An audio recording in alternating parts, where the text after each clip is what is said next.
You die once, and suddenly you're not invisible. Explore the story of Heed, who was a corpse for a while, but is back to life and trying to learn about just what had happened, only to discover the story is far stranger than that. Inspired by manga, Alter X Artifact is a new LGBTQ+ webcomic for mature readers revolving around magic and political espionage. This comic features fantastic elements, gripping storytelling, and impressive visuals that pull you into the strange but fascinating world of the comic. Alter X Artifact explores themes of magic, dreams, and relationships, all while deftly weaving a compelling mystery with eye-catching visuals. You're still in time to enjoy the exciting prologue as well, but you gotta hurry over on to the website. So, if you're looking for your next weekly webcomic read, you need to go to alterxartifact.com. That is alterxartifact.com. Now back to the show.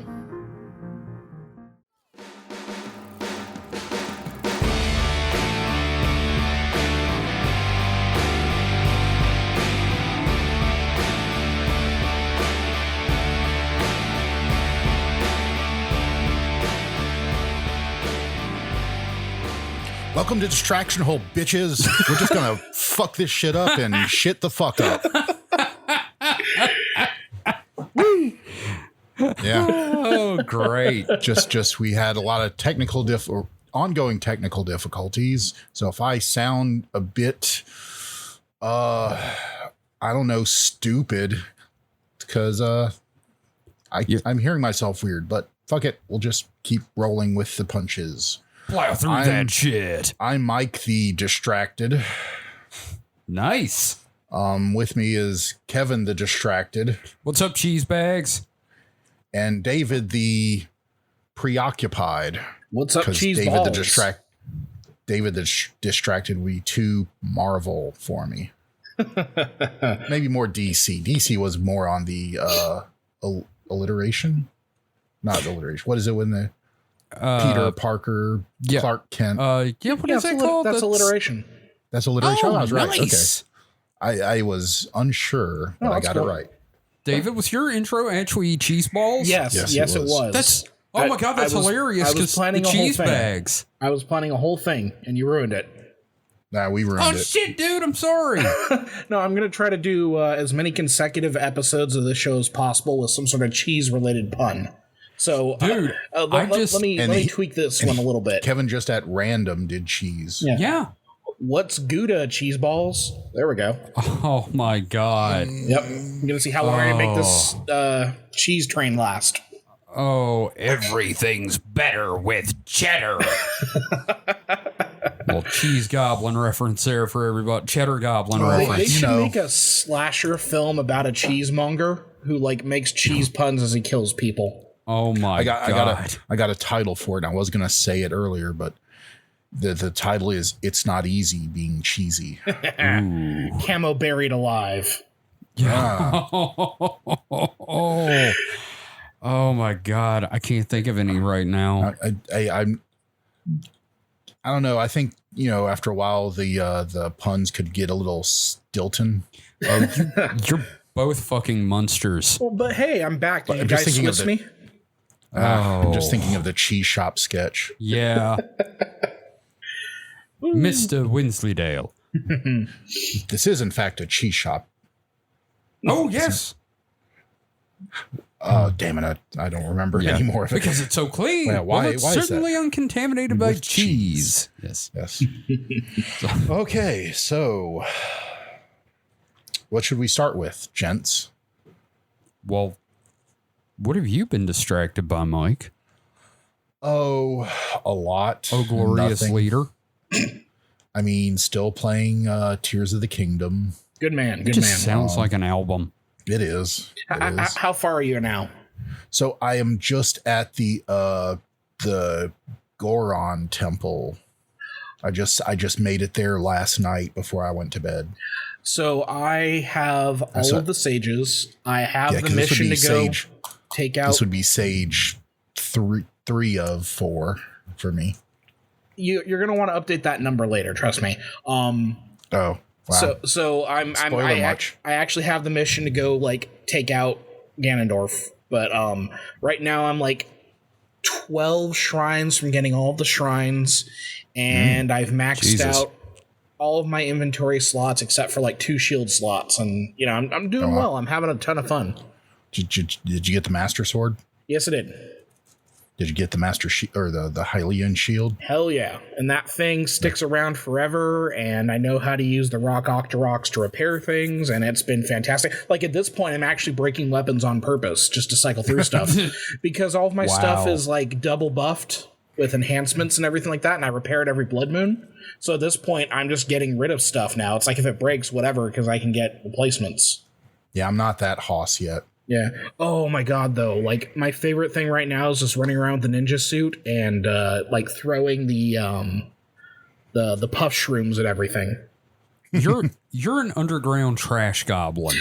Oh yeah, that was me in the gloom armor, which was great. But no, because I have this the eightfold long blade, which is a Sheikah and Yigo weapon.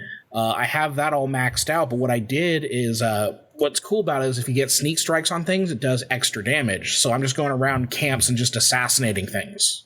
It's wonderful. That does sound fun. It is really fucking fun, man. And then I've started min-maxing. Well, because I'm also going around hunting all the bosses because I want all the monster medals. So I've been building like drones to help me fight stuff. And I did this really ridiculous drone that it's a homing drone that follows the boss around, and it has a big wheel with fire hydrants attached to it, so it's like a sprinkler that's moving around the arena. And you need it for one of those bosses, but I have this like sprinkler drone that I'll let in there, and it's great. So can I ask a quick question as someone that has constantly had his Switch crash on just Breath of the Wild? Mm-hmm. You said monster medals. Uh-huh. Didn't they open for Rob Zombie back in the day? I like it.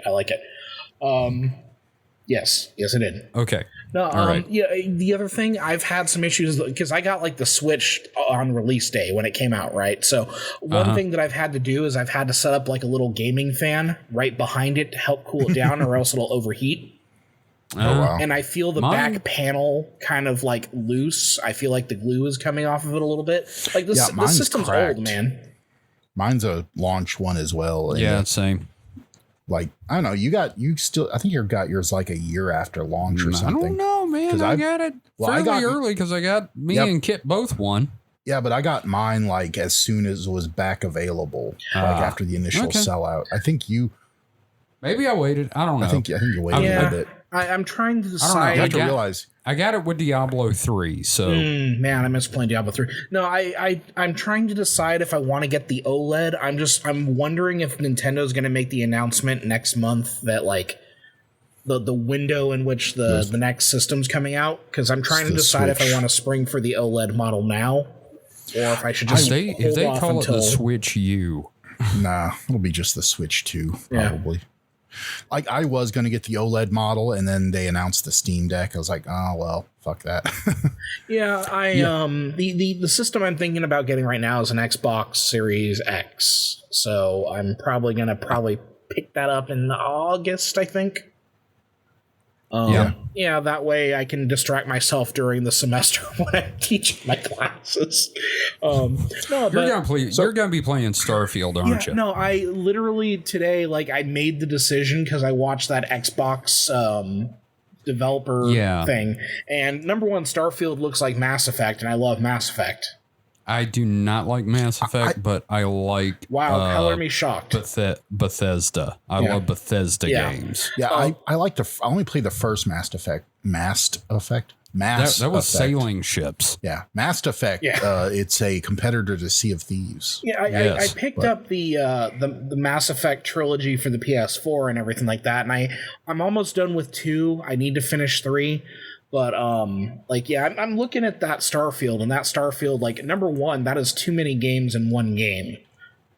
Like, just the number of systems that are interconnected. Like, I thought not Breath of the Wild, Tears of the Kingdom was impressive with all of, like, the interconnected systems and mechanics in there, but I'm looking at Starfield, and like, Jesus Christ, guys, calm down. No, Breath of the Wild, I did it myself. Tears of the Kingdom is really impressive for what the Switch is. like the Switch.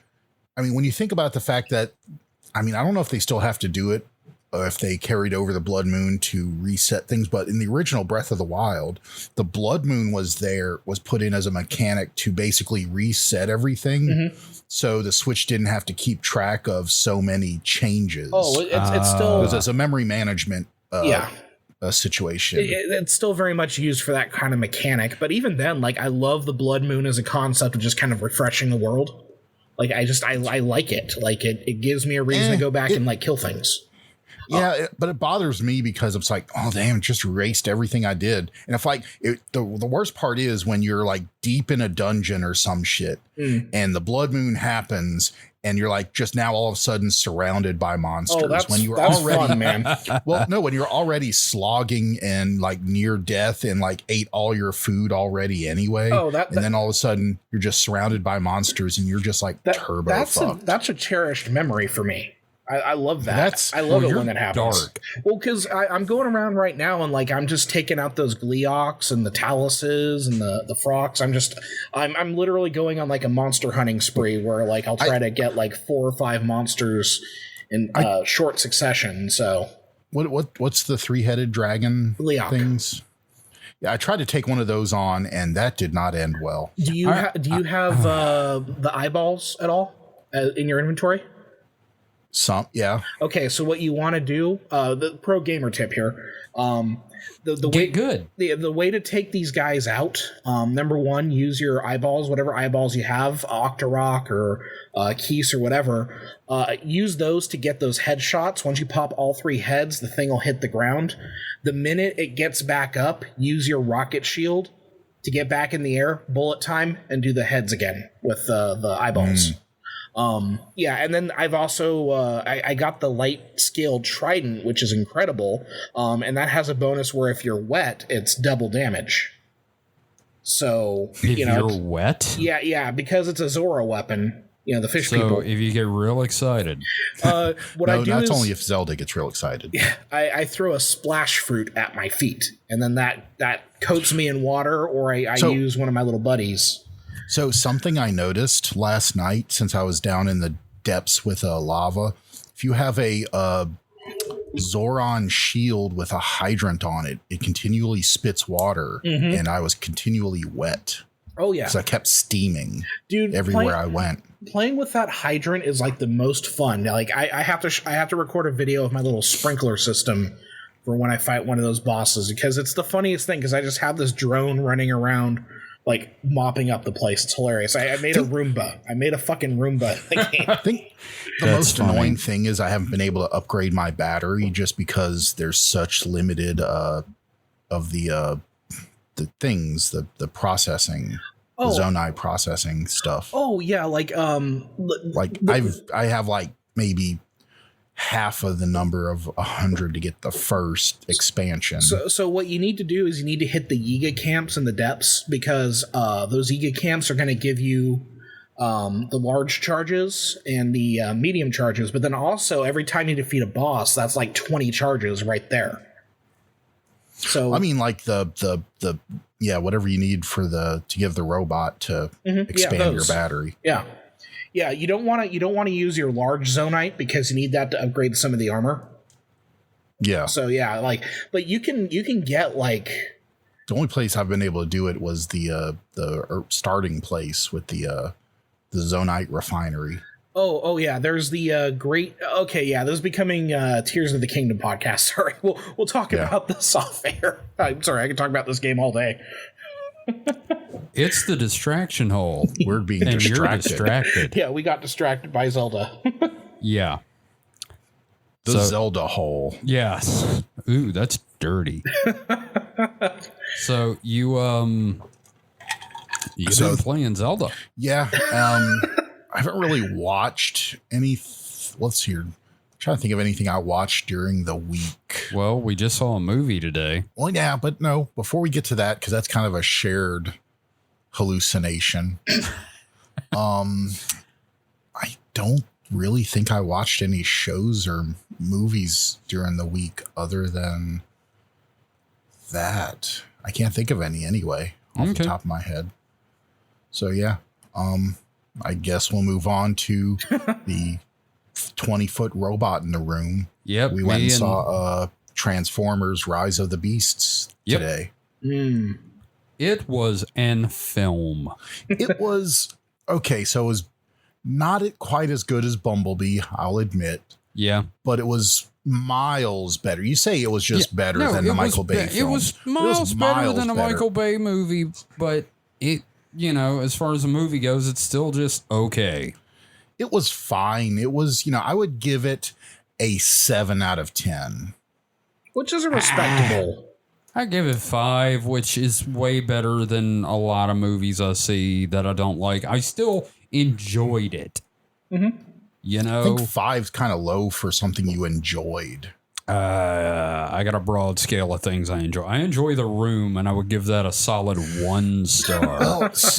Okay, I guess. And again, I think my problem is, at the beginning of Bumblebee, we saw some really badass G1 versions of the Transformers, Yeah.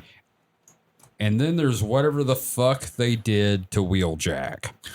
So, okay, I mean, I admit there was some very bad characterization or misnaming of characters in this movie. That's a standing problem in the Michael Bay verse. Well, yeah, but here, they had Mirage, a character named Mirage, but he was a 911 Porsche, which in G1 should have been Jazz. Yes, but his characterization in the movie was basically textbook Hot Rod. Yeah, from the 86 animated movie and the series that came after that. Right, even down to being super chummy with a human. Yep. Like having a human best friend.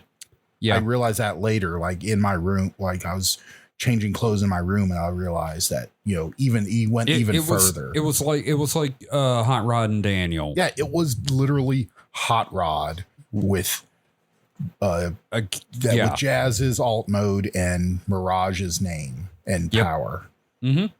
So, and again, it wasn't bad, but now, I haven't seen a ton of them. I've seen the first 2, and I saw that's maybe all you need to see because the others suck nuts. I don't need to see any of the Michael Bay ones. I've seen maybe 30 minutes of Bumblebee in a hotel room, and I would like to finish that one. I would say really good, actually. Yeah, do Bumblebee. Now, watch Bumblebee. So I like the first Transformers film. I think that's a pretty fun one. So how does this compare to that first one? It's way better than that. Better than the first one. Okay. Yeah. Okay. Because I'm sorry that Kevin and I are kind of hardcore G1ers. No, it's fine. Transformers call it. Yeah, it's fine. That's the Transformers I know. So we're not. I guess we're not hardcore G1ers because I'm okay with Beast Wars. Kevin really liked Beast Wars. I love Beast Wars. It was never my jam, but I don't Look, hate the it. CGI was terrible, but the writing was good. So, and it had, Optimus Primal and some of your other. The only character from the Beast Wars cartoon that wasn't in there that I really wanted in there was Rat Trap, but I guess we already had a rat bastard in the form of Mirage. So I think 2 smart asses like that character would have been too much. Yeah, they filled the same role. Yeah. And so I would assume since they're there, that the beasts could play a role in the next movie. Yeah, maybe. So they're still there. They're there. So you can expand it. There's something else in there too that's a surprise at the end of the movie that Mike did not see coming. And I'm just gonna say, wow. Yeah, there was it wasn't even a post-credit scene. It was the last scene of the movie. And I was, surprised that was a connection they were making, which I knew they were kind of. So I will say it hints at a broader cinematic universe. Yeah, I know Hasbro was kind of angling for a cinematic universe. So I guess we should. My gut's telling me I think I know what franchise you're probably. Yeah, I mean that's right. My Little Pony. Yeah, it could be Barbie, or that's Mattel. It's Hasbro. They bought Mattel, so I don't think they did. They bought Kenner. That's right. But yeah, no, I mean, if you have half a brain and you're from the 80s, you know what the other franchise is. It makes a lot of sense. Like, I know that they did that in the comics for a while, but like, it's Mask. Yeah. No. Yeah. No, that would have been great. No, if he had turned, if he had, turned it over and, it was, his name was Matt Tracker and he was from Mask. Yeah. Or if he had, he took an Autobot's body and converted it into a car that turns into a jet. So I would have bought that. God, that's getting into what they did that in some of the IDW comics. Well, they also did that in Transformers Prime with the human. I can't remember. Oh, those guys. The ones Clancy Brown was leading, because Clancy Brown's the bad guy in everything. Oh, yeah. Now, like, having seen this one, does it make you want another Transformers movie? I mean, it makes me want a better Transformer movie. Like, even when I first saw the Michael Bay one, I came out of there going, man, I'm disappointed in that. I was still like, I want a better version. Yeah, that's the thing. We were hoping, hey, maybe this will fail and they'll reboot it in 2 years and it'll be better. It made like $1 trillion in China. It made more money than God. And they kept going until Michael Bay got tired of it and realized he couldn't put more Megan Fox in it. I like the directing better. I like the characters a lot better. And the soundtrack was great because, like, I'm old. It took place in 1994, and this is the level of hip hop this is a level of hip hop where I was a hip hop fan. Now, do the robots still have lips? Yes. God damn it. I've come to terms with that. I mean, here's the thing. Optimus's face without the faceplate is Peter Cullen's face. Yeah, they basically took his Peter Cullen, the voice actor's face, as the model for how Optimus looks under the guard. So that's neat. I'm okay with that because he has a little bit of like this dark gray. I'm like, holy shit, they gave him the mustache.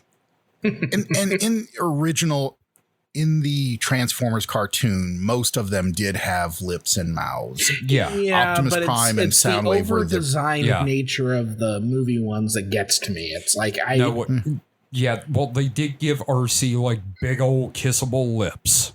Big old kissable robot lips. Fuck that robot. I don't know. I mean, come on. I had a crush on RC as a kid. I think all of us did. Well, not did David. We just admit to something? David's too young for that. For me, it was probably a different robot. I'd fuck a robot. Cup. He'd fuck Cup. The old man smoking a cigar. You turbo revving punk. I was thinking, I don't even know what era he's from. I don't know what he grew up with. Yeah, David, what Transformers did you grow up with? Not even Transformers, just, robots. Robots. I grew up with the reruns of G1. And that was about as much Transformers as I had watched. Because, what was my big action cartoon? Like, obviously, Batman the Animated Series was the big one for me. Yeah. Like Ninja Turtles, obviously another big one. So you want to nail Shellhead. SWAT Cats was the other big action cartoon when I was a kid. Was a big influence on a lot of furries. Fucking and I love SWAT Cats, dude. Why. I hope they bring it back one day. But that cat was too sexy for Ted Turner, apparently. That is really true. That was definitely just after my time. Like, I had become a jaded non-cartoon watcher at that point when that came on. I was more interested in Dexter's Lab for the most part. Yeah, I watched I watched a ton of Cartoon Network. As much as we could get, because like my cable company had this thing where like we get Cartoon Network until like 2 p.m, and then it would switch over to Fox Sports Net or something like that. Oh fuck! I hate when cable companies used to do that shit. Yes. Yeah. So I didn't get to get Cartoon Fridays until we got like digital cable, and we got 24-hour Cartoon Network. That's funny. So I think I became like an anime person, and just I became maybe I became a little snooty and like, well, American Japanese animation is so superior. Yeah. It's for little kids. American animation's for little kids.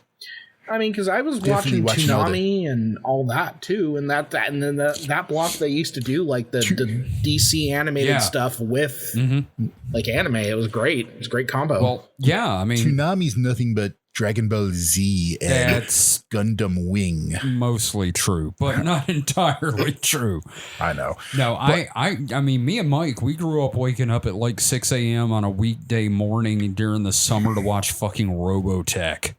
Yeah. Yeah, there was man. When I was in high school, if I didn't have Toonami, the only other anime I was able to watch was before high school at like 6 in the morning. UPN would play Zoids and Sailor Moon.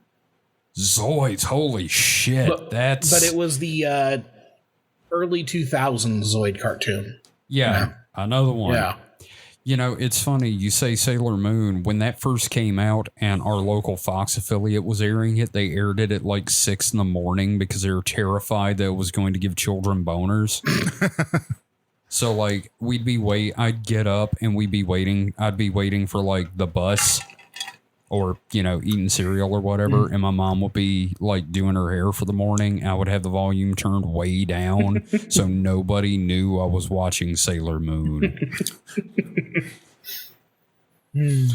I can see that. Yeah. But my heart, as far as anime goes and anime crushes, my heart belongs to Lisa Hayes from Robotech. For me, it's Commander Spore from Crest of the Stars. Which no one should understand that reference because I'm like the only Crest of the Stars fan in the U.S. apparently.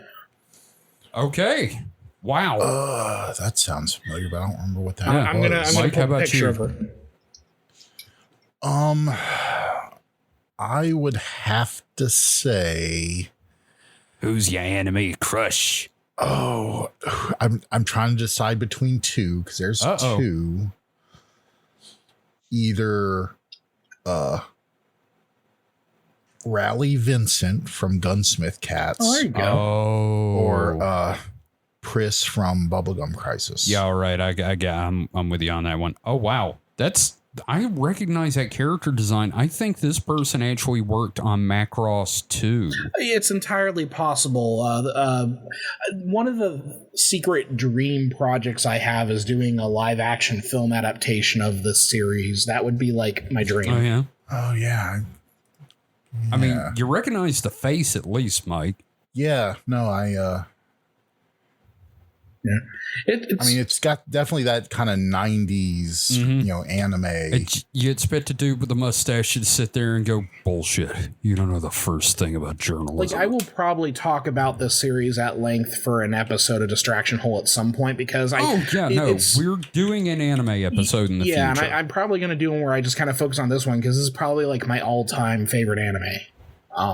I think we should each pick one and do that. Because I'm currently in like a Gundam hole right now.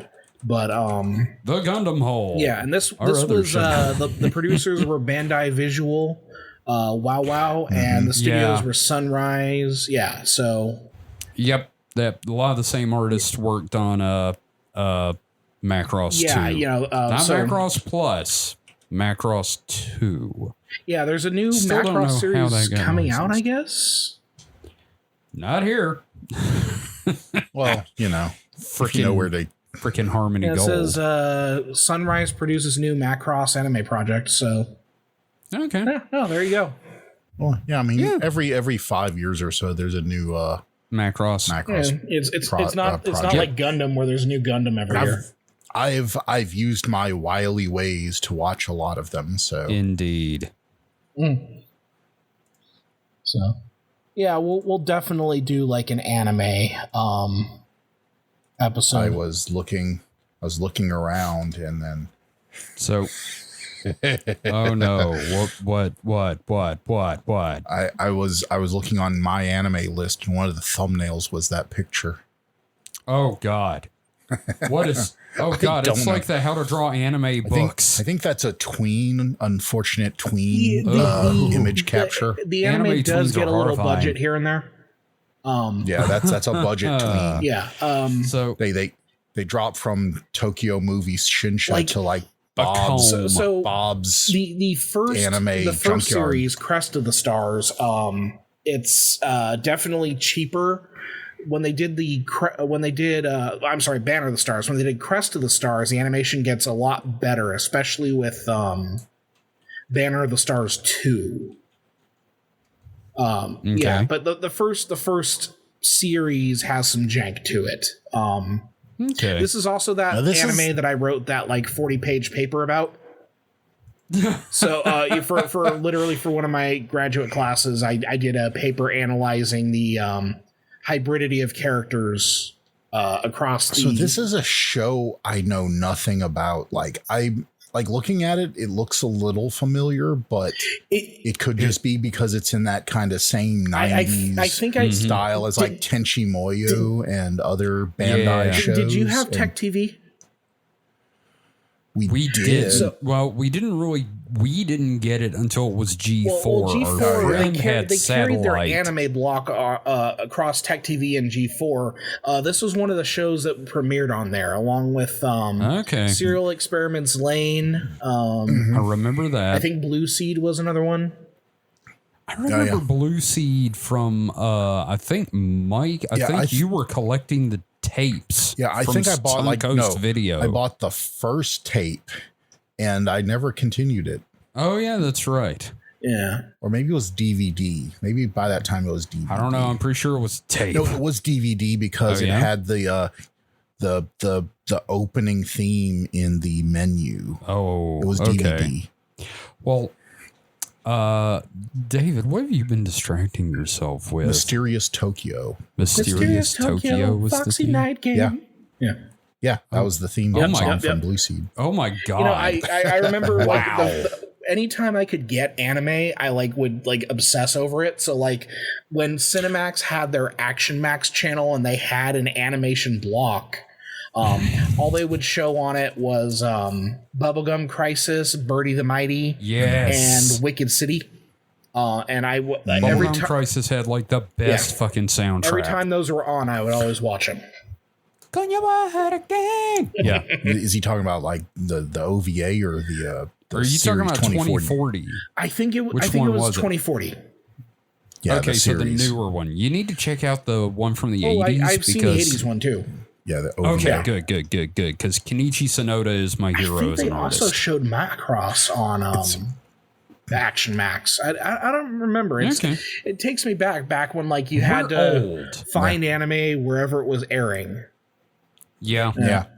Or you had to know a guy who had like a third generation dubbed tape of it when we were in school. Or someone like us, Kevin, we knew somebody whose brother collected and whose older brother had a real job and could afford to buy all those tapes. We made like super long play tapes of like all 8 OVAs of Bubblegum Crisis with the music videos. I had a friend in middle school who gave me a tape that had all the OVA episodes of Dragon Pink.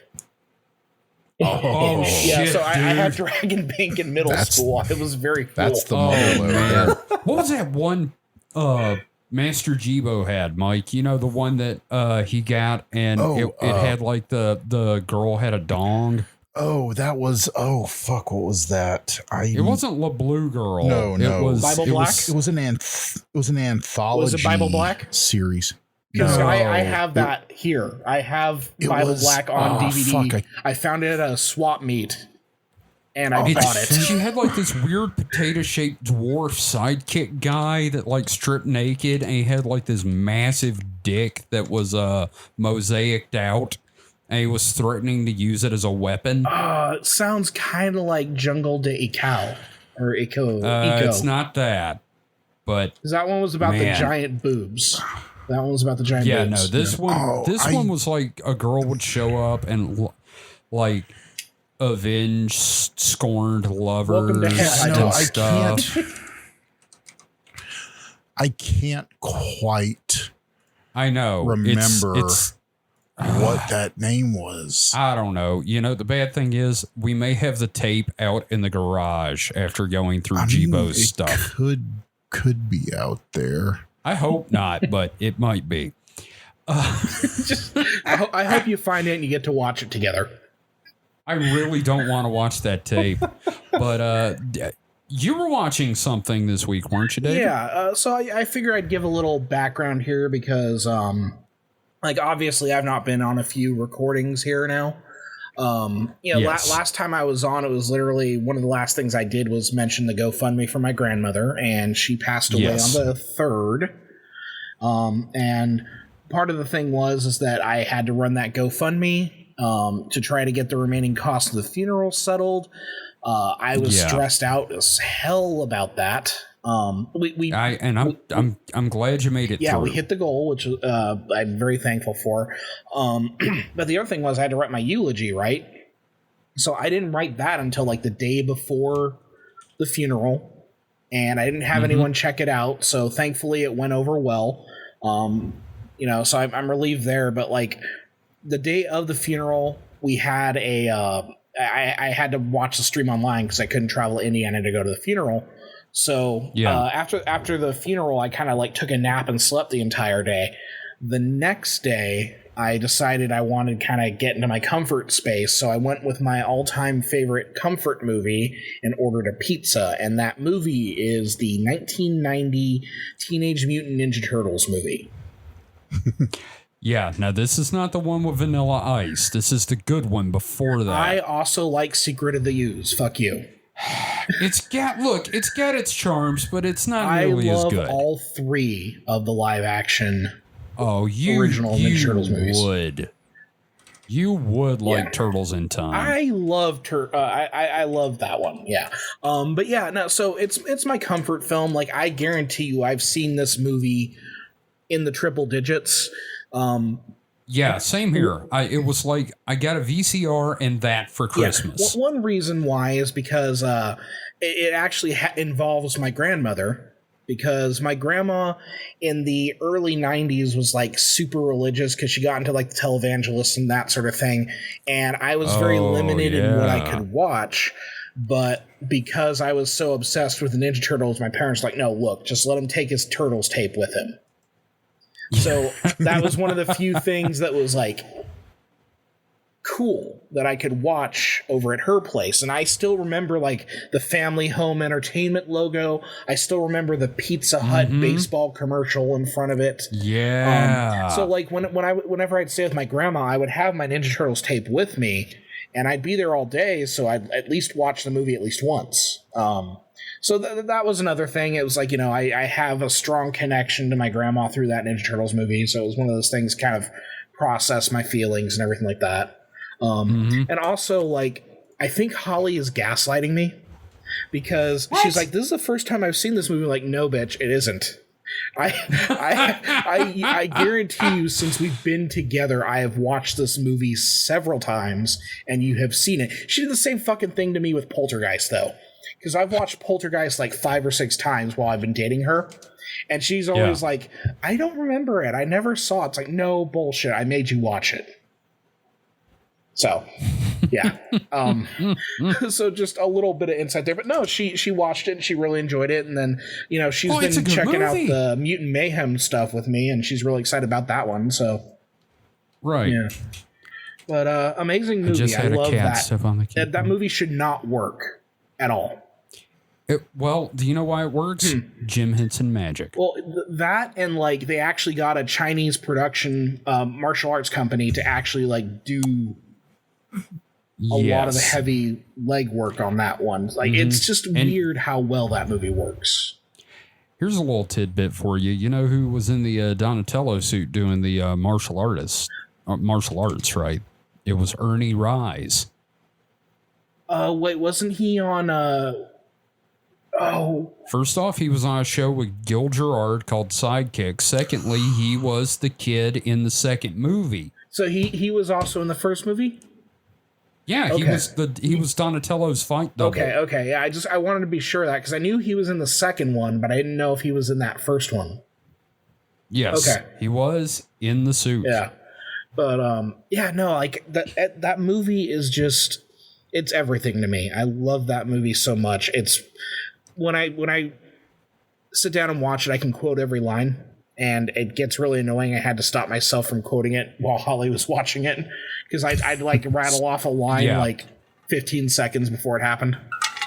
Yeah, it's really quotable too. It's a really quotable movie. I don't know why. One of the things that stuck with me was Donatello and Casey's insult fight while working on the truck. Yeah, like literally not really Donatello. It's just Corey Feldman. Yeah, okay. Yeah, because like probably not the best characterization of Donatello, because Donatello's always been my favorite Ninja Turtle. He's the one I identify with. He's my favorite, and Corey Feldman was not playing Donatello, but I still like his Donatello. Well, it is his voice, and I'm glad he did come back for the third one at least. So, yeah. Oh, who's your favorite turtle? It was Leonardo for. Yeah, I think it still is Leonardo, just because I like the swords. Yeah, I've got several like Donatello figures just tucked around my house. What about you, Mike? Who was your favorite turtle? It was probably Donatello, because I'm a big nerd. I've always been like, now, when you say does machines, you know, turtles got urges too. Yeah. I know what a turtle's penis looks like, damn it. Well, you know, it's always fun, like, when I watch the different incarnations of the turtles, because there's some of these characteristics that are just consistent. And when you get down to it, like, it's Donnie who, if he's not there, the team falls apart. Yeah, no, I understand. And I always appreciate that. Like, he's not the best fighter, but, you know, he's kind of like the heart. And it's funny, like, in the continuity, like, Mikey is always the best fighter, which always makes me laugh. Yeah. Well, I am looking. We saw a trailer for Mutant Mayhem, and I'm still looking forward to that. Yeah, I love Jackie Chan as Splinter with the afro. I love the fact that they're actually like teenagers doing the voices. Yeah. Yep. Complete with like their version of Donnie still kind of having the high pitched, hasn't quite. Yeah, it works.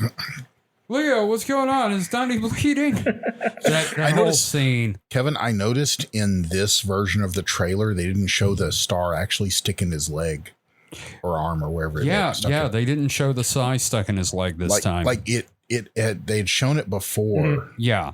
And they cut it or cropped in the scene more in this one. Yeah, I noticed that. Which, you know, I guess I understand for a trailer, but, you know. But we've already seen it. Yeah.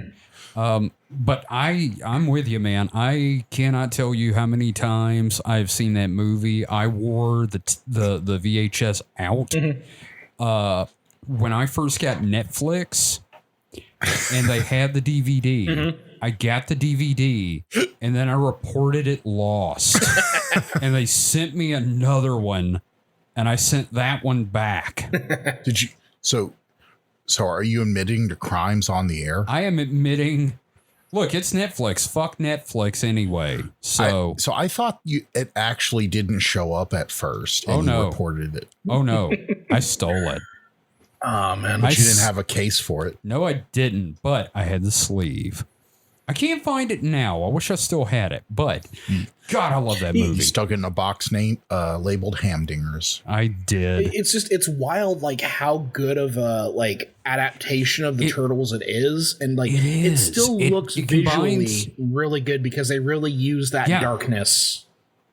They did. They hid what needed to be hid, except for that one scene where Donatello's laughing and you see the horrifying eyes and teeth in the back of Donnie's mouth. Well, and then, I'm watching recently and I noticed, I can see where the seam comes down for the mask over the neck. But it's whatever. I don't care. It works because they're turtles and wrinkly skin or whatever. They're 6-foot turtles. I'm happy. And you're seeing it in higher definition than it was kind of meant to be seen. Yeah. But God, it's such a good combination of what works in the cartoon and what definitely worked in the original comics. And that's why I love it so much. It's everything I loved about both versions put together. And also, Shredder felt fucking menacing, dude. Oh, yeah. No, I love their take on Shredder. I like the whole kind of Peter Pan element to the Foot Clan. The Foot Clan, like the Lost Boys, Pleasure Island kind of thing. Oh, Oh, can we talk about who that main lost boy that hadn't made it into the Foot Clan yet was? Are we talking about Sam Rockwell? We are talking about Sam Rockwell being, what was it? He said, light or menthol. Yeah, exactly. I was like, holy, and then you go back and watch it now. I was like, oh, holy shit, that's Zaphod Beeblebrox. Yeah, just I tell you what, like if I had the money, I would literally open up an arcade that is designed after the Foot Clan hideout. Oh, and yes. You know how much fucking money I would rake in from all of us nerds? Oh, yeah. No, totally. Because that was the coolest thing. It's like, hey, look at all the fun stuff. Welcome to Ninja Clan in the back. You're here because the outside world rejects you. I am your father. Yes. No, that is such a good fucking movie. I could quote it all day. You know, I love how they handled Casey. All fathers Casey's care fantastic. for their sons. Yes, Casey, that is the best version of Casey Jones that's been done, I think. I would probably have to give it to the 2003 animated series. Because the bit where he comes in to the Utrom building and he starts ranting about the toaster to distract them, and then he pulls out his baseball bat and starts smashing up desks. I'm like, yeah, that's Casey Jones. Shit. Now, there was something I was about to say about... Oh, yeah, can we talk about who played Splinter in that movie? Kevin Clash. That was Elmo. Wasn't it Uncle Phil who did the voice of Shredder in that one? No, he played Shredder in the old 80s animated series. Okay. Yeah. I don't know who did the voiceover for Shredder in that movie, but it was a different person than who was wearing the suit. So I don't know who said, now I will finish what I began with your ear. That little weird scream that he does. Oh, man. And then, Casey just cold-blooded just, murks the guy with the... murders him. He murders him with a garbage truck. What the fuck? That happened. I'm like, he just killed a man. God, that's such a good movie, We could literally do an entire episode just talking about the Ninja Turtles movie. Yeah, I mean, it's better than it has any right to be. It was part of that, early 90s superhero movie boom. Started with Batman, and then the next year, Ninja Turtles. It was literally, 1 year after Batman, and smaller budget. Would have had a bigger box office if it hadn't been all kids tickets, actually. It was a lot of matinee kids showings, and they shot it in North Carolina. Yeah, you and me know a lot about this fucking movie. I know a lot about the Ninja Turtles in general. That's my franchise. You know what I mean? Yeah. I mean, I've seen your comic. And then also just the number of stories my parents have of me being obsessed with the Ninja Turtles too. Yeah, let's not talk about the Chucky thing yet, but yeah. Now, Mike, you were going to say something? So, if we're winding down Ninja Turtles talk, I would say that I do not remember. I don't think it's been this millennium since I've seen the first Ninja Turtles movie. Yeah, we gotta fix that. Watch it. It's good. So I can't remember a whole lot about it. Yeah, you're gonna be surprised. Kevin, literally, I can remember I know the last time I saw that was in your bedroom in Netherwood. No. Jesus. Okay, that's a long time Mike, ago. let me It's probably put it to you high this school. way. Kevin hates everything, and he and I are gushing about the Ninja Turtles movie. So definitely, yeah. Yeah, hey, you can go fuck yourself, by the way. So, but I was just going to say, so I didn't have a lot of skin in the game. So I was doing research while y'all were gushing and, fangirling about it. And I found Kevin. Tits. I have two words to say to you, and you'll immediately know what I'm talking about. Okay. Cool devices. Cool devices? Oh, you don't get it? That was the name of the tape that Jibo had. I was looking up what tape it was. It was Cool Devices. Yeah. It had the blue hair girl that would show up and she avenged that one girl that was killed because they injected her with an egg. That was the series. They had Okay. like 11 I understood that reference. episodes. Oh my God. Yeah. Oh my God. I was literally researching 90s hentai anime to find out what the name of it was. Did you at least use a private browser? No, I did not, because this is my not the God. weirdest thing my browser has ever seen. But in doing it, I found basically a clearinghouse for hentai anime, which, is kind of fucked up. But I found the name of a series or a OVA, I guess, from 94. I had 2 episodes. Yeah. So the name they list here is The Fuck Man. But can I get that on a t-shirt? But unfortunately, the actual Japanese name, I think that was cleaned up a bit from the Japanese name. Oh God. I'm almost hesitant to say the Japanese name. We can beep because it. I know it can be triggering. But we can also beep it out. Okay, if you want to beep it out, if you feel it needs to be beeped, is The Man. I think The Fuck Man's a better title. Yeah, I mean, I like The Fuck Man. The Fuck Man is funny. Look, you know how Vegeta has that pink shirt that he wears in his civvies that says Bad Man on the back? Should say Fuck Man. I want one that just says Fuck Man. There you go. But apparently he was masked and went around fucking. You go fucking figure. Yeah. So, yeah, 90s were wild, man. Yeah. I wanted to throw one other thing in there over backtracking. I looked up Kenichi Sonoda, the character designer for Bubblegum Crisis. Oh, he's interesting recently. Yeah. No, writing Being, Gunsmith Cats, God, Canon God, Exacxion, Gunsmith Cat, Burst, Gall Force, Otaku no Video. Yeah. And then after the 90s, he just dropped off the face of the earth. You know why? He is running his family's bakery confectionery shop. Yeah, I knew that. I literally had looked that up like years and years ago. David, do you want to know how long that company's been in business? Since 1582. He is the 19th head of the Wagashi confectionery shop, Sonoda Ya. Yeah. I knew he was doing something, but I couldn't remember what. And apparently he also does Bishoujo illustrations for the packaging. So you can buy candy with pervy drawings on it.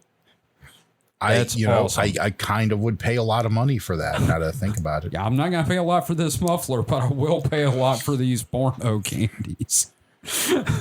So, David, you talking about turtles got me to thinking about something that I have just had on my mind all week. And I haven't had a lot to distract myself with except thought. And in particular, video rental stores.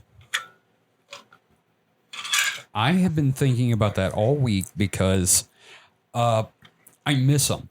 Yeah. And I posted saying I want to go to Take Two Video on Terry Road, get a couple of B movies, order a Domino's pizza, and settle in for a B movie night. But it is no longer 1996, and I cannot do that.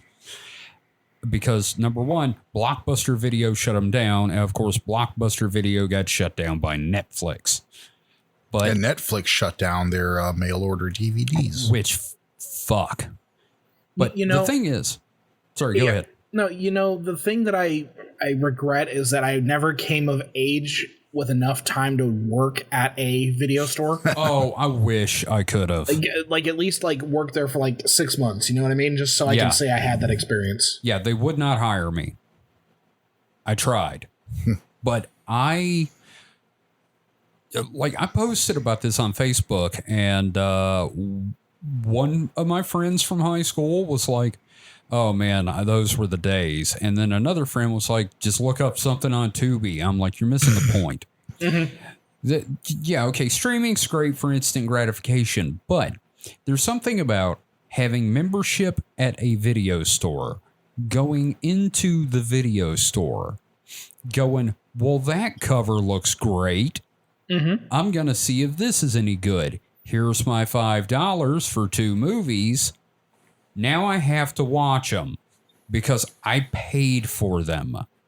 And I have like 2-3 days to do it. Yeah, I've got my fair share of video rental stories. Yeah. I mean, there's just a certain level of commitment. I would say that it also has a lot to do with you had less to do.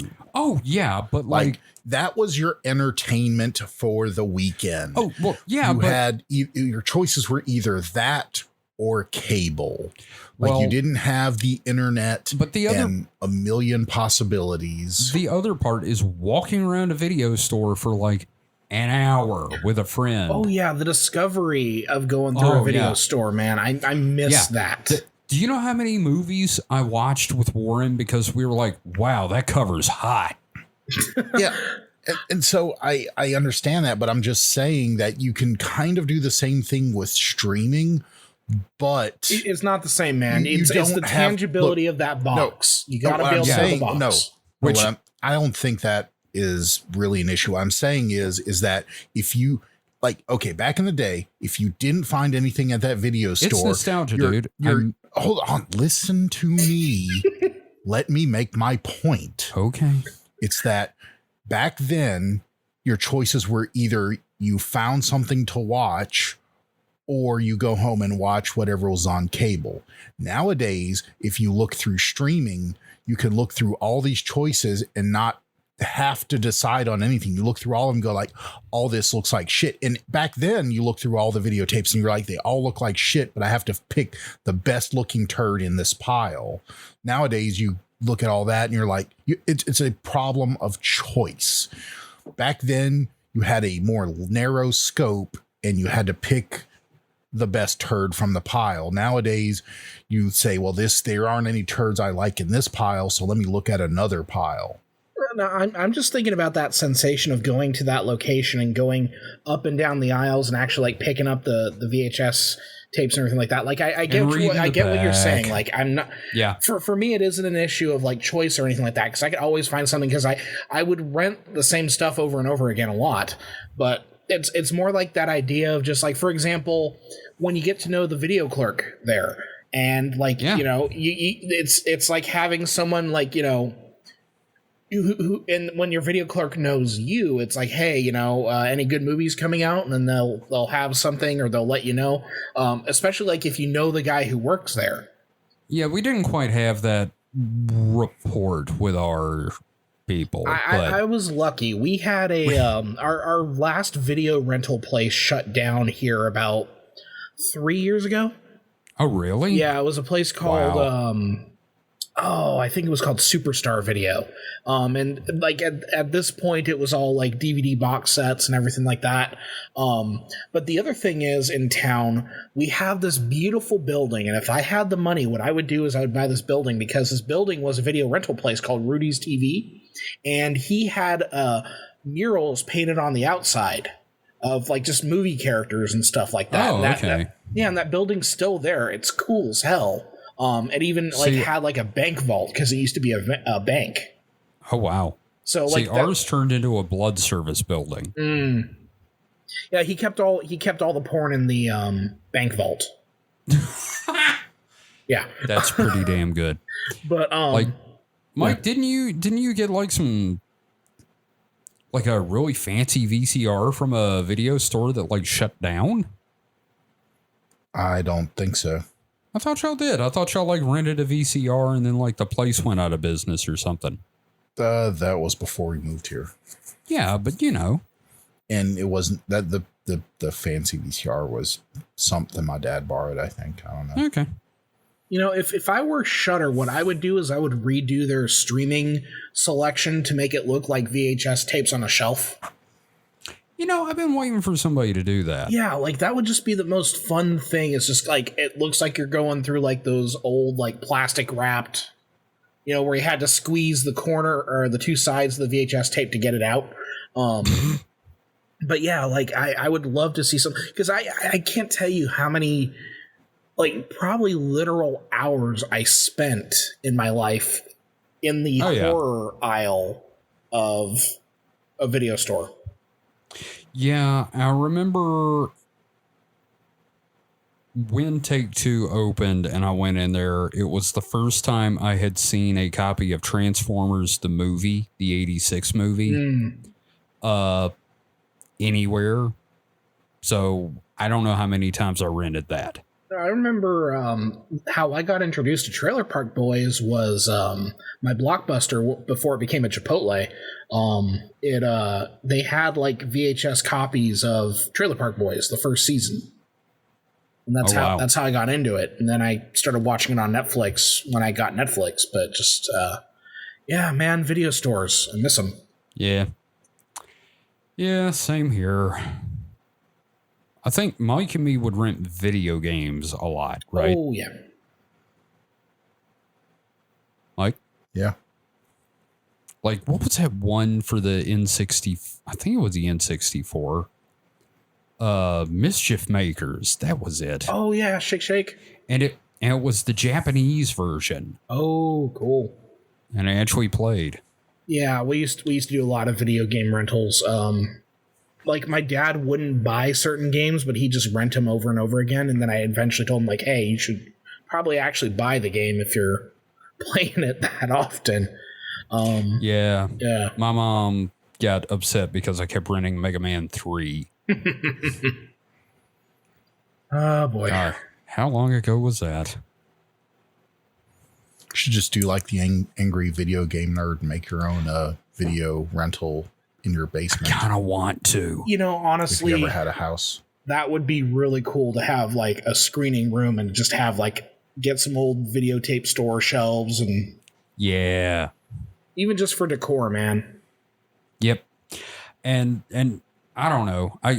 We've got a friend, and I think we've talked about it before. Justin does Dead Media Club, and it's all VHS and laser discs that he plays on his Twitch channel.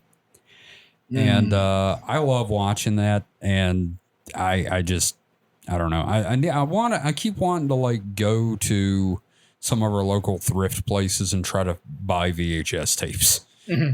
And our roommate Gage actually was like, man, I want to get like a VCR.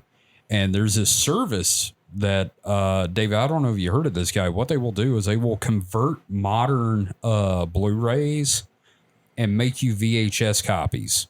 Hell yeah. And like make limited run like sleeves for them. Oh, that's cool.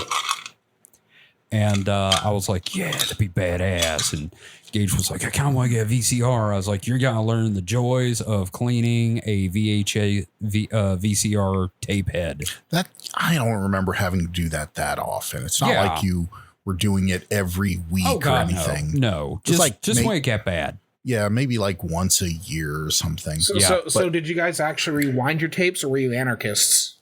No, I did rewind my tapes. Well, we're trying to be kind, so of course we'd rewind. Yeah, it had a sticker on the fucking tape, you savage. And if you were like, super bougie, you would buy the tape rewinder, so you wouldn't have to like preoccupy your VCR with rewinding, so you could just plop it in there and get on to the next movie. Oh God, I remember the really expensive movie snacks they sold up near the front of the store. Yeah. Red Vines.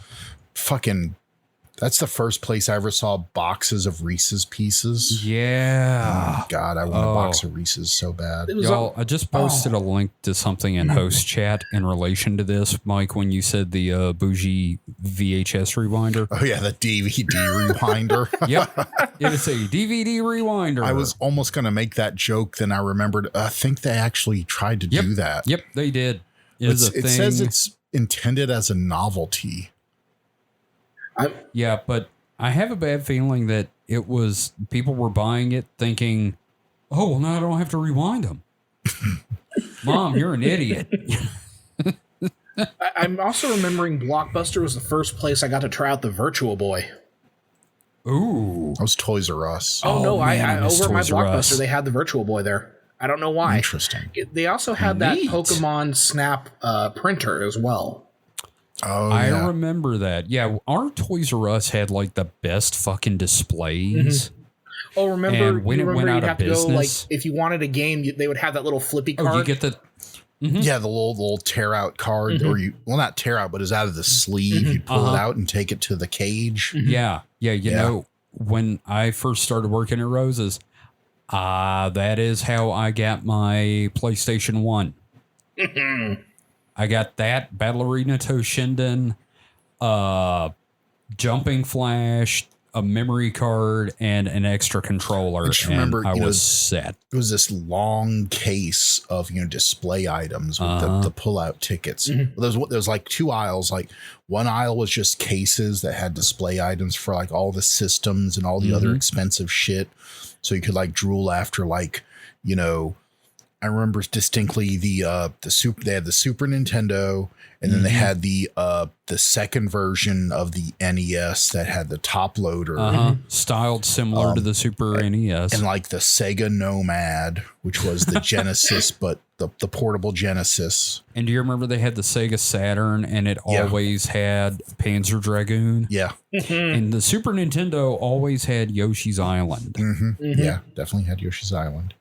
In fact, one of our friends ended up getting the SNES display when they retired it, and it had Yoshi's Island in it. Yep. And he also sold my SNES games. Well, that too. Yeah. But he did that. Yep. Oh, he did that. That drug-addled fool. I helped him pick the lock on that so he could get into it, so we can change the games, because they had lost the key, so they couldn't like get in there to take anything out. So they're like, well, just fucking have it. Yeah.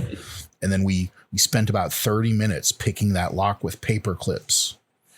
Picked the lock and never could get it. Never could do it again. So we got really lucky. It was like when you ever like sit there and like play with like a luggage padlock and just randomly, hit on the right combination and you can never do it again. Yeah, it was that kind of thing. Yeah.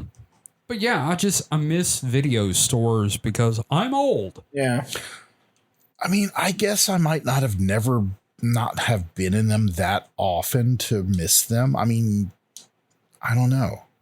I was up there like I was just saying I was up there like weekly, and me and Warren were up there like I just don't remember at least once a week going to them that often. I don't know. Sometimes you just kind of want to go back to the way things were, just to give it another try. Yeah.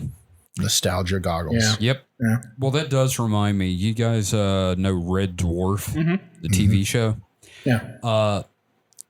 In the modern era, when they brought it back in the far, far future of Red Dwarf, they were still using VHS tapes. And their explanation was, well, it was harder to lose them, so they just abandoned digital media. I was like, that's just funny. That's an excuse for why in the old episodes in the far future they had VHS. VHS. So speaking of videotapes, I found out an interesting fact this week from one of my YouTube channels, Technology Connections. It's that, so apparently, do you know what a DAC is? A digital audio converter. No. So it's basically a chip that takes either takes an audio signal and converts it to a digital bit stream, or does the opposite and takes a digital bit stream and turns it into an audio signal. It's a crucial bit of technology for like CDs, but it was actually developed in the 1960s. I think the guy said 1967, but because of limitations of digital storage, it was not really usable. Like, you think about digital storage in the 60s was either, multi-megabyte hard drives or reel-to-reel tapes that really didn't hold that much data. So these were kind of like novelties, because you think about it, otherwise they're just kind of complex, audio cables, because if you take an audio signal, convert it to digital, and then convert it back to audio analog at the other end, what the fuck are you doing? It's just kind of useless. But one of the first uses was using both broadcast tapes and VHS and beta tapes. They created these devices Sony did it and a couple of other companies, but they would take an audio signal, convert it to a digital signal, and then to a TV signal and record it onto it was basically format agnostic. You'd have a device that would take in an audio signal, output a video signal, and then you could record that on your device of choice, whether it be Betamax or VHS. And you had a videotape that had digital audio on it. So a lot of professionals, of course, would use the I can't remember the name of it, whatever the broadcast tapes of the time were, the professional tapes, that were used in TV production. Well, it's interesting you mentioned that, because like sometimes I fall into like the tech hole. And one video I periodically pull up is like this 1993 footage in New York City in HD from a HD VHS tape. Oh, yes. It's just wild to see. That is awesome. Like HD video from the 90s. Mm-hmm. It's like, it's like I forgot things could be like sharp back then. I thought they were all blurry and had, tracking issues. It's just, I actually just pulled it up just now, and it's just wild to see. Yeah, because it's just like random scenes in New York. Yeah, and like 1993. It's great, man. It's just, I fall into those kind of like tech holes as well, where it's like, I never knew that about such and such media. Well, if you want to know, a lot about like media and things like that, Technology Connections YouTube channel is really good about that. He did like this whole, I think 5-part series on the what was the name of that thing? Not the laser disc, but the CED, the capacitive electronic disc, basically the precursor to laser discs. It was a vinyl record that held video. And it was in like a sleeve thing that opened sort of like a caddy. What's it called? No, not a floppy disk. It actually like sucked the disc out of the caddy. Oh, shit. So you had you had an empty caddy there, and you could, if you had another empty caddy, you could accidentally put it in the wrong caddy. So when you eject it, you're supposed to like stick the caddy back in, and it takes the disc back into it. Okay. So, yeah. Wow. That's some dead media. Yeah. That's some shit that doesn't matter anymore. Just suck that disc on out. Suck that disc hard. Yeah, that is one thing I miss. I do miss media, like actual physical media. Mm-hmm. I don't care what format it's in. I think the variety of formats is just interesting. Like, I remember when, as a family, we got a Super 8 camcorder and just marveling at how small these tapes were. These tapes were like smaller than a compact cassette, which, for the layman, that's just the regular audio tape. That was the technical name for compact cassettes, yes. Yeah. So, but these were little bitty cassette tapes that, could record an hour of video on them. I know, blew our minds. Mike, you actually pulled some footage off those things recently. Well, I pulled the footage off of them like years ago, back when we were talking to a small friend of ours who we... Oh, right. Yeah. Yes. Back when we were on good terms with them, I borrowed a camcorder that played that format and recorded them. So that was years ago. I had to pause there for a minute because you said like small friend. I'm like, what, are they a gnome? Kind of. Yes, but they're a Siberian gnome, the kind that mixes with trolls. Yeah. I was trying to hint at who it was. I don't know. It's cool. It's cool, but it just made me laugh because I'm like, are they talking about a gnome? Just again, describing someone as the small one. It's very like yes.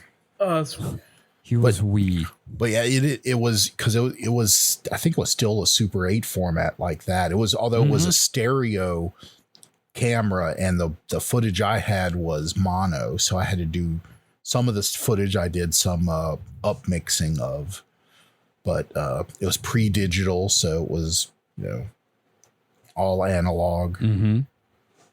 And, I put that stuff on YouTube, hopefully for my family to watch. I don't know if they've ever seen it, but who knows? I've watched a little of it because seeing you and me in high school is horrifying. Yeah, no, it's got we're both kind of chunky. It's footage of me in high school. So we're both spotty-faced, chunky boys. It also has footage of me doing like primitive stop motion in camera. Very, very primitive. Yeah. And it's with Robotech toys, no less. Well, it's a Transformer. Technically, it's a Transformer, but yeah. Actually. But it's when Hasbro bought Robotech molds Macross molds and rebranded it as Jetfire. Yes. If y'all ever wondered why he looks like a Robotech toy. I'm a giant nerd. We got a couple of questions, guys. Do you mind if I throw those out there? That sounds fine. Okay. Keep us from distracting ourselves into a 3-hour podcast. Yes, and then we'll move on to the game. The game. The game. Click, click. You just lost the game. All right, so the first question is from GhostForge, friend of the podcast, #1 fan. Mm-hmm. He asks, what's your favorite result when one of you Googles lizard tits? I have mine. So, well, I Googled lizard tits, and the first thing that popped up is the funniest goddamn word I've ever read, which is Tittygate 2021. I was laughing at because I just literally just now. It's the very first fucking thing, and man, is that funny. And it's a know your meme page for Tittygate, which is Tittygate 2021 refers to a viral debate in the Dungeons and Dragons community about whether or not lizard folk, a species of bipedal human-like lizards, should have breasts or not. The debate largely took place on r/D&D and r/D&D memes subreddits throughout early 2021, where it was deemed Tittygate 2021 on the latter and given its own post flair. And that is titty spelled Tiddy. So it's that much funnier. Also, there is a link to Pora from Tears of the Kingdom, and I think we need to talk about what the fuck happened to Pora between games. Oh. Like, because she was like a little gremlin thing. Because she had de-aged herself in the first game, and then she fixed it in the second game. Because if you play Hyrule Warriors Age of Calamity, you see her as an adult there the first time. And then you also see Impa around Zelda's age at that time as well. All right, I'm just going to say there's a lot of thirsty goddamn art about her. For Pura. Well, I think what it was is they kind of fell into the lowly trap the first game. They're like, well, fuck, we need to get out of this hole. Yeah. Well, congratulations on that, boys. You definitely got out of that. Your first introduction to her in Tears of the Kingdom, she comes out, she's wearing like leggings. And I need you to stop talking. And she's doing that like kind of like knees inward, kind of like Genki girl. Stop it. No, she's the bomb diggity. All right. Well, David posted his favorite fucking lizard tits thing, I just found that. I hate it. It's an iguana with tits and like two sleeve stack looking motherfuckers. One of them with hearts in its eyes drooling, and the other one just like ha. Yeah, no, I just found that. No, I found what I picked as my favorite though. Oh, what is your favorite? I'm currently on Amazon looking at an ebook right now titled The Lesbian Lizard That Loved Me, or How My Tits Saved Tokyo. You know what? That is what GhostForge's dad was reading in the this week after an operation. Oh, I had no idea. Yeah, congratulations. You just found some shit. I'm going to go and read the synopsis here. So you can get this for 99 cents, by the way. I don't want to, but thank you. Emiko's boring office job takes an exciting turn when the Sydney metropolitan area is struck by the wrath of a giant lizard who also turns out to be a giant lesbian. Emiko, a smaller lesbian, seizes the day and embarks upon a journey of scaly sapphic delights. Okay, and here's a brief excerpt from the book. Crikey, I said, because I felt someone ought to. That's a really big lizard. At this point, I considered following the building's evacuation plan. I don't want to be up here if she hits a building and knocks it down, I thought. Counterpoint, I thought, this is the least boring thing that's happened to me in my entire life, and I'm not going to get a better view of it than I am getting it right here. So obviously, I got closer to the edge of the roof and stared at the giant lizard, which looked like another more famous lizard, except sexier and less trademarked. Is this a sexy Godzilla? Yeah, it's definitely a parody of like the Chuck Tingle stuff. Because I'm looking at this, there's other books. AI Aphrodite invades my sex toy R&D laboratory, also my vagina. Slammed in the clam by the mermaid madame. A sapphic age of sail adventure. Call the satirist sexorcist. My vagina Tingle. is haunted by the ghost of Marie Antoinette. Sandra the satirist sexorcist, book 1. Wow. I don't believe you just read all that. I think my favorite title was Slammed in the Clam by the Mermaid Madame. Yes, no, that is. It's like 99 cents. Witty, I'm tempted. Actually, you I do can read that for then. supernatural Let me know how that sources. is. Oh God, please do.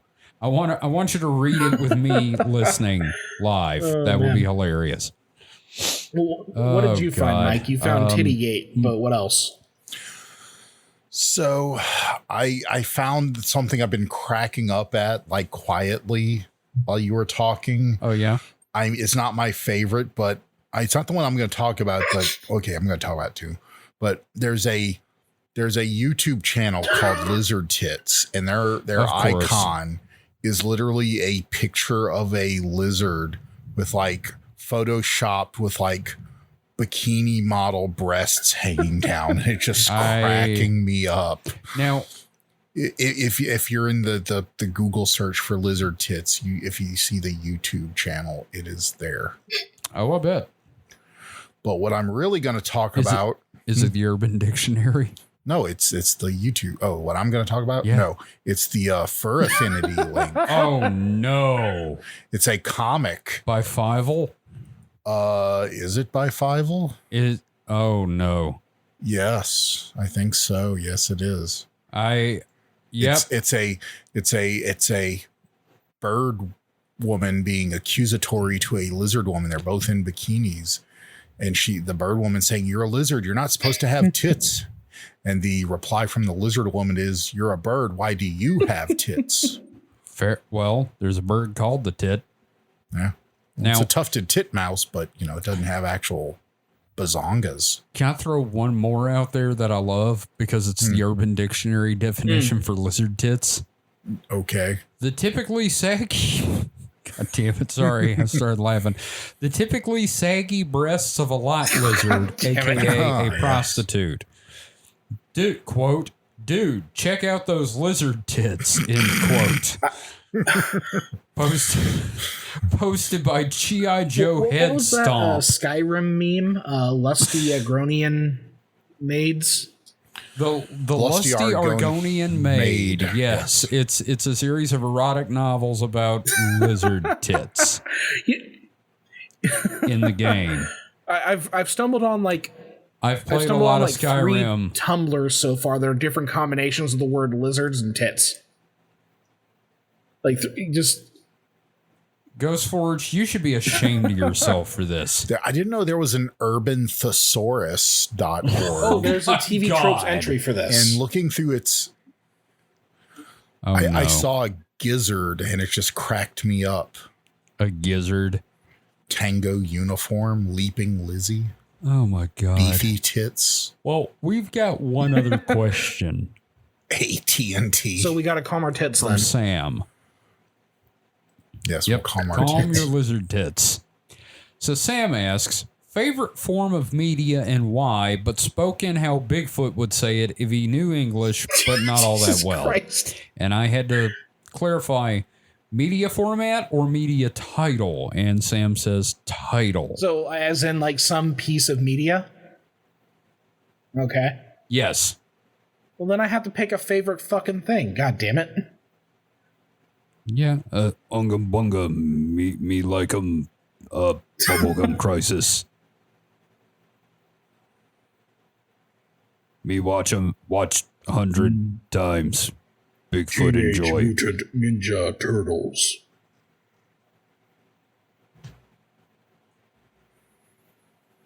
Damn it. I'm trying to think now because Kevin stole mine. We can't like the same thing, Kevin. God damn it, Mike. Fine. Okay, fine. Bigfoot like Transformer, like big truck and big monkey. No, you can't change it now. What? I can't have yours. I can't change it. A lot of rules. No, I didn't Are say we you playing can't the game have it. here? I'm just saying I'm saying you stole mine, so I got to come up with something else. And I'm trying to think of what my number 2 is. I also read that Bubblegum Crisis led to Tenchi Moyo. I think it would be the other way. I thought Tenchi was older than that. No, Tenchi was much later. They said they were trying to pitch ideas, and one of them was one of the guys that worked on Tenchi worked on Bubblegum Crisis. And they said, okay, but what if Mackie was the main character and all the lightsabers wanted to nail him? Okay. And that's where Tenchi came from. Let's see. What would I choose if I were a good little boy stuck on a desert island with one piece of media that Kevin had already stolen my Bubblegum Crisis collection? God damn it, Mike. Jeez. You gotta tell me to piss off? No, I don't know.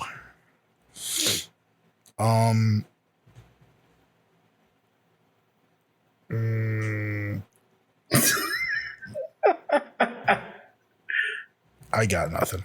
Okay, that's fine. I stole yours. I'm sorry. Me dumb can't think of anything else. Okay, that's fair. So, Mike, let's get in the game. So who's ready for Distraction Hole Trivia? Oh, yeah, with let's do Kevin this. and David. Woo! Our host, Mike. This is Trivial Pursuit style. We have 6 categories. The first one to have a correct answer in all 6 wins. Ooh.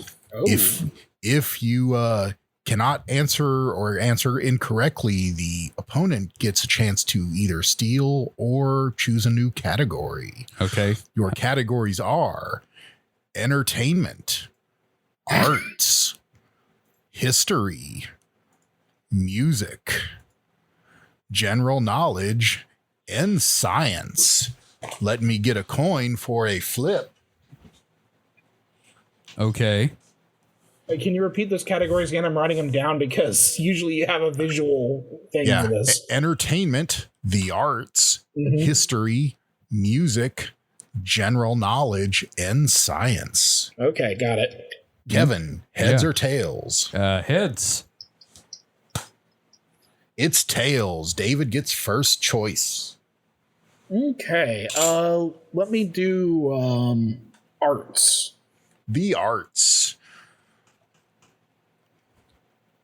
What was Lancelot Brown famous for designing? Now, what's stopping me from literally typing this into Google? The honor code. Fuck, I'm mad because I'm an honorable person. I do not know. Yeah, please don't Google because that's cheating and you're a bad person. Okay. Mike.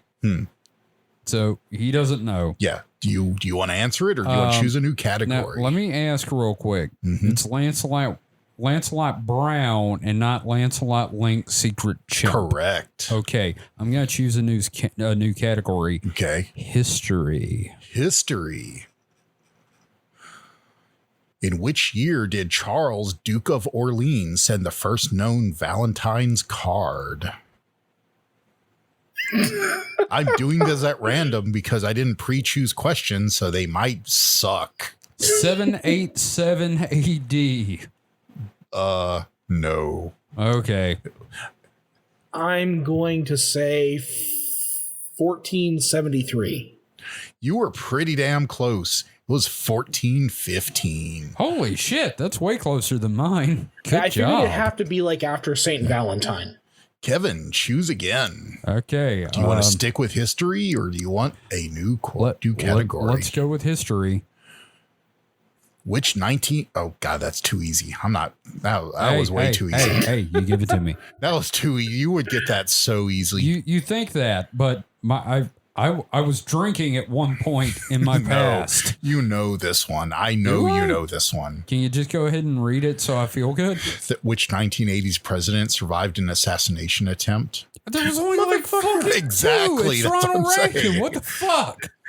Okay, that's God, way too easy. These are like swinging between super hard and super easy. Okay, fine. What was the first one you said? The first category? Entertainment. Entertainment. Let's go with entertainment. If it's John Dykstra.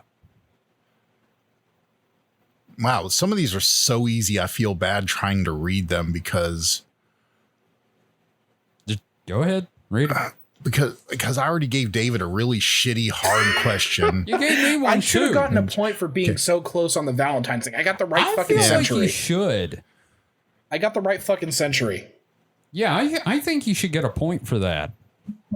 Okay, if you both agree, you should get. Wow, I dropped my pen. My pen. I dropped my pen like 20 minutes ago, and I didn't bother to pick it up. You dropped your pen. History. You got one in history. Woo. Okay, so entertainment. Entertainment. Sergeant Tibbs in 101 Dalmatians. Who was they? Who was this character? You know what? I've never actually. Who was that? How do it know? I've never seen the fucking movie. What was the name again? Sergeant Tibbs. It was a dog. No.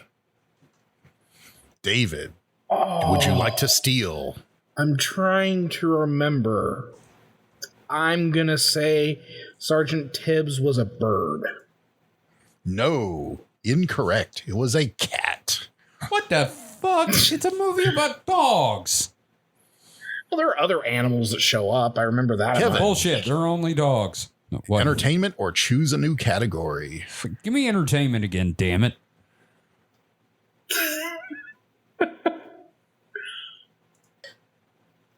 God, they just swing.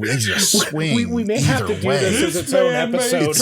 It's either really easy or really hard. Yeah, I think we may run long at this rate. First person to 3 points wins it this time, but we'll do this as a full episode at one point. Yes. Who played the part of Cruella de Vil in the 96 movie 101 Dalmatians? Glenn fucking Close and her Glenn Close face. Yes, you are right. That's the first one I've gotten right. New category. All right. Choose a category. Oh, shit. What were the other categories? You guys, science? Is science I one of them? Host Talk. Did you? Yeah. Arts, history, music, general science. Fuck it. Let's go general knowledge. How many pints are there in a hogshead? Well, I don't know. Or you had some multiple choice question. Oh. Is it 430, 432, or 434? I'm going to say 434 because England. Wrong. God damn it. David, care to guess? All right, what were my choices? 432 and 430. I'm going to say 432. You are right. Haha. Yay. One more point, you win. Mm-hmm. No, he's got like. Oh, we're going to do till first to 3 because this is going to take forever, This and we is- want to do this as a full Yeah, because we're episode. at like an hour and a half. Okay, fine. I want to do this as a full No, episode, this is like great. David Yeah, said. this is great. I'm enjoying it. What's your category? Oh, yes. Yeah, David. Let's go ahead and go with history. History. No one going for music.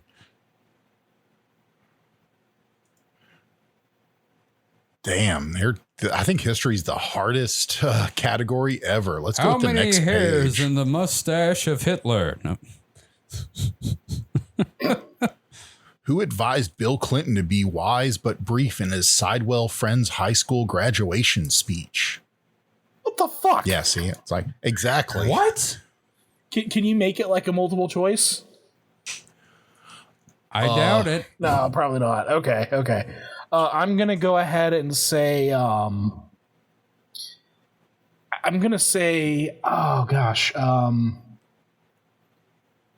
Careful, don't get Rove. Arkansas-sided. Karl Rove. Karl Rove? Wrong. Because all those politicians hung out with each other. Oh, Skull and Bones. Yeah. Kevin, you want to give it a whack? Hillary Clinton. Close. It was Chelsea Clinton. Really? Yeah. Wait, at his what? Wait, I guess I didn't. We were talking about I thought it was his high His school. Sidewell Friends High School. It wasn't his graduation. See, I understood it as his I misunderstood graduation. the question. Yeah. No. I know. Like I said, hard. I don't know what Sidewell Friends High School graduation. Maybe he went back and gave a commencement speech for the high school he went y'all to. Doing? I'm Bill Clinton. Anybody here not wearing panties right now? So choose a category. Let's go ahead and go with music. Music.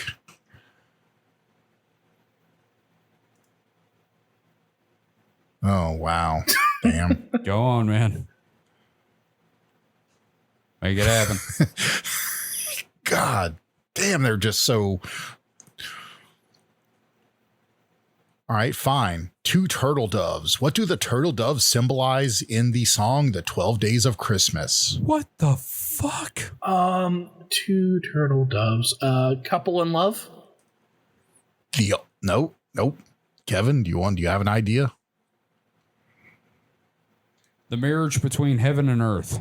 No, it is the Old New Testament. Oh, fuck off. That's a thing. Oh, this is going to be Okay, a rage-inducing episode when we do this, like, for an entire episode. Oh, yeah. No. I will vet the that questions will be the before. end of the podcast. Because the other, like some of the, an example of the question right after that is, who was Glenn Danzig the lead singer for? God damn it. Black know. Flag. It's fucking Black Flag. Fucking shit. They're just Ozzy Osbourne's the lead singer for what group? Ozzy and the Osmond. No. Okay, can I choose a category or is it still David? I mean, I guess it's technically still David. Yeah, I'm fucking this up for us. Let's go science. Oh no. Well, we haven't touched science yet, so how about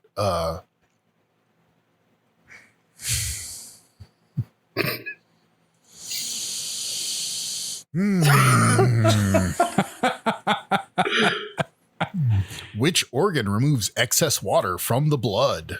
The fuck. Bladder? No, God damn it. Kevin. Care to steal? The kidneys. Correct. Yeah. It's tied up 2-2. Next answer wins. Unless I concede, but let's go ahead. Choose a category, Kevin. Okay. You have already answered science and entertainment. So you have music, history, art, or general. I'm gonna try arts. Art. Oh my. Thank you, George. What the fuck? They are, oh boy. Just I'm going to go. choose the next page. Go for it. Just do it. God, I don't even know the answers for any of these. Just ask. We might. Wait, I have a degree. I am $60,000 in debt to know things about stuff. Bristier, Sorel, and Van Dyke are shades of which color? Brown. Correct. Motherfucker, I could have answered that. Ah. Yep. Yeah, until I saw Van Dyke, I was like, this is hard. Then I was like, oh, no, that's pretty easy. Yep. Well, that's it. That's 3. I got it. Woo. What do I win? You win the ridicule of your peers. Fuck you. Fuck you in this stupid ass Fucking game. nerd knowing shit. Yeah, no. Thank you. Yeah, I mean, they're just, I would have to vet these because they are. That is swinging they from the swing. fences there. So it goes from like Which artist painted 62 self-portraits? Picasso? No, that's Van Gogh. Is it? No, Rembrandt van Rijn. Oh. Ooh. To what R was a French sculptor? Nothing like Rodin. Yeah. Trivial Pursuit to make you feel like a complete fucking idiot. And to end friendships. Yeah. Yep. So, So Kevin's the winner. We're all losers for Standing me here being and slightly unprepared. standing here in all my shame. I saw trivial questions. I was like, surely they will be of equal footing, but Oh, no. so yeah. Do we have any other business to round out? Nope. Just, check out the rest of the episodes and Supernatural Selection. And we have guests coming in future episodes. Mm-hmm. Mike, I believe you need to end it on a positive affirmation. I guess I need to shut this bitch down. Yes. I haven't come up with one. Like I had one in my mind if I couldn't come up with one. So I guess I'll have to go to the fallback, which is be excellent to each other. Nice. Yeah. Party on, dude. Party on, Wayne. Party on, Garth.